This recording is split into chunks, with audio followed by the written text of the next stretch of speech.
Hey guys, Legendary Grimlock here, and Happy New Year. So today we're going to talk about some Ark. Obviously Ark's Val Ascended, but Ark nevertheless. And I want to talk about the Dreadnoughtus. Now, when it comes to Ark creatures, I feel like the Gigantoraptor and Gigantoraptor, and Shastasaurus have all been great. Meanwhile, Yiling is pretty much a miss here. I mean, it's not only far off from the original, that one which was Yi Kui, but the Yi Ling was just, I think it was just like they really messed it up so bad, and they just like, well, whatever, just go with it. So in all honesty, I feel bad for the person who chose this, because this means that he never really got his creature, in all honesty. And when it comes to picking these art creatures, we also have to think about the ramifications or the applications for player versus player scenarios, or just, tribe against tribe. And the Shastasaurus is definitely one of the best, and I mean overall best creatures to change the way that Ark is now. I made a whole video about it. You guys can go into the Dinosaur and Wyvern Kingdom playlist and just watch it from there. However, when it came to Aberration, I was more so, I'm gonna be honest, I was going for the My Eureka. I was going for that one, and the Ornate Megalonyx, because again, I love Pleistocene creatures just as much, if not a bit more, than the dinosaurs. And I know I said this before for previous Ark videos, that Ark does need a better ratio of reptile and mammal diversity, and I still think it does. However, I think for Ark 2, it definitely needs to have that balanced situation here, and just start applying some of these modded creatures, or maybe some of these voted creatures, into the game, and maybe contact these players personally. But nevertheless, let's move on to the Dreadnoughtus. Now, when this dossier came out, we actually see that this thing is able to square up with the Ice Titan. Now, the Ice Titan isn't even the shortest of the Titans here. It's actually like the third biggest here, and it's the third strongest, meaning that Dreadnoughtus is definitely going to be above even things like a Giga, which I would really appreciate, in all honesty, because again, I don't like Arks and Giga, or at least I don't like the Giga and Ark in general. I do think that it's a double-edged sword, in that there are better creatures here. I don't even like the Titanosaur, after realizing that not only is the taming method a bit of a pain here, it's just that it eventually dies because it refuses to eat for some reason. So I can't even have more than 3 of these guys on a map, but they'll just end up dying. Meaning that even if you breed it, you still have a chance of that baby eventually dying as it goes to an adult, because it just stops eating.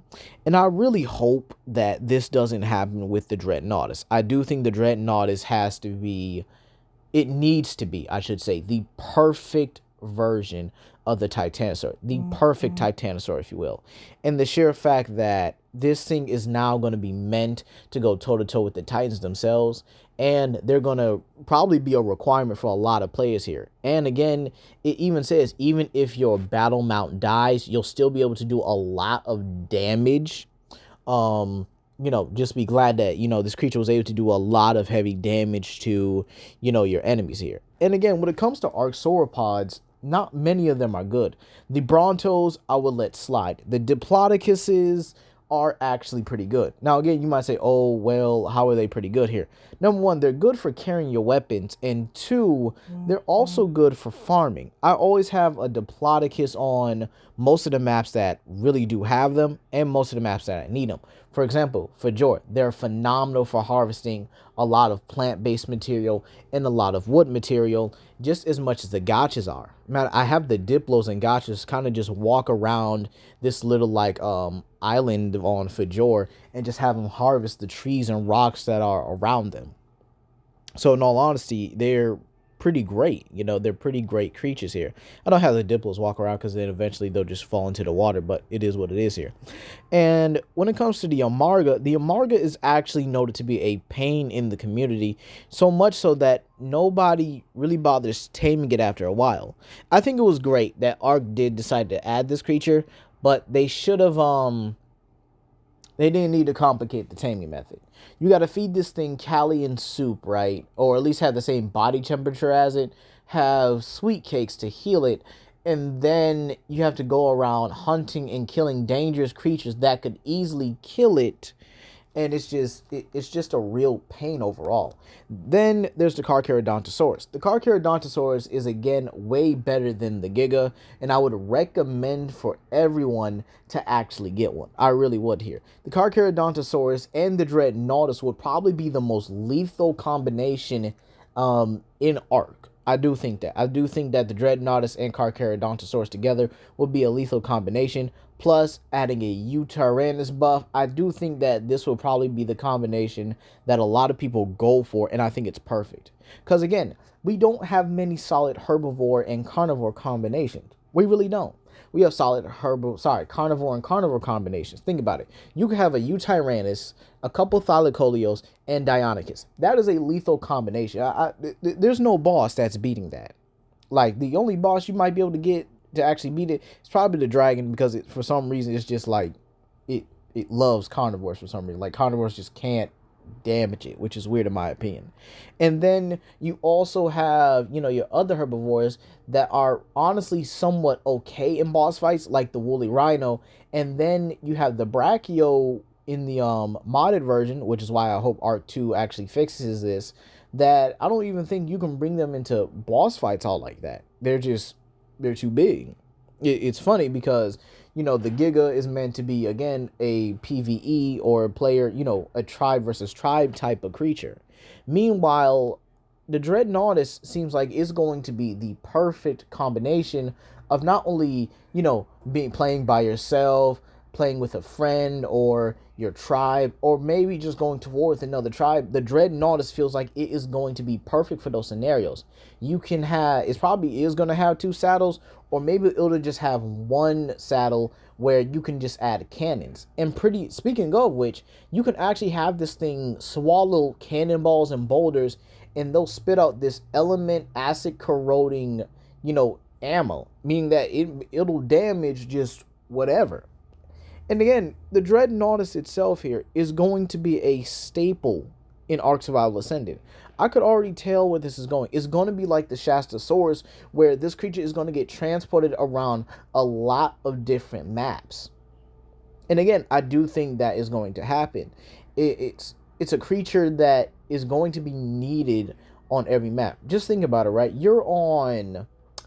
Let's say you're on, not Aberration, let's say you're on, let's use the island, or maybe even the Lost Island, and you're traveling to your tribe, right? You have a Dreadnoughtus, or maybe a Dreadnoughtus army even, just stomping around, decimating your tribe. Maybe a couple of rock golems as well, especially if you're using like Scorched Earth, or maybe again Fajor or Genesis Part 2. Okay, having a Dreadnoughtus is basically going to be not only a staple creature, but it's going to be a what's the word I'm looking for? I guess you say a key player. That's what I'm trying to say here. A key player in your war against other tribes. And again, I'm happy that this creature actually won. It was one of my top 2 votes. If you guys saw my last video, is one of my top 2 votes along with the Sword of Poseidon, because again, I like strong herbivorous creatures. And the fact that this thing might ignore Spinos, meaning that Spinos aren't a threat to it. And again, the Spinos really aren't the best creatures on Extinction, because they don't really have that water buff like they used to on like every other map. Yeah, they have it, but again, they really don't have it as much on Extinction as something like a creature with a sandstorm boost or something like that. It is what it is here. But again, I think it is important, and I think that the Dreadnoughtus as a whole is going to be an absolute behemoth, especially in Titan battles. If that thing is really the same size as the Ice Titan when it's standing up here, then yeah, you got yourself a key player.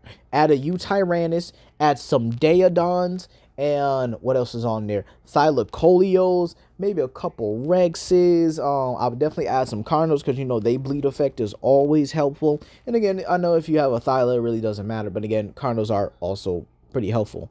Maybe get some Dire Wolves for a pack boost, as well as some Aloes for their bleed damage as well. And you got yourself an army. a pretty balanced army. Heck, I think that the way that this is going to go for the community, it's just going to make PvP battles or player or tribe versus tribe battles a whole lot more interesting going forward. I think this in combination with the Shastasaurus, because remember, your weapon's not invincible. The Dreadnoughtus isn't going to be invincible in this one. So imagine if you get raided on another map and you have your Dreadnoughtus. However, the tribe you're coming at is just way too strong for you. So you would actually grab your Dreadnoughtus, grab any creatures you want, put them on your Shastasaurus, and just dive into the sea. Again, I don't know how this is going to go for most of these players, but I really hope this goes well. As a matter of fact, I do think it is going to go well. But hey, that's going to be all for today, you guys. Please comment down below, like and subscribe and share it to your friends. And y'all have a happy new year. Peace.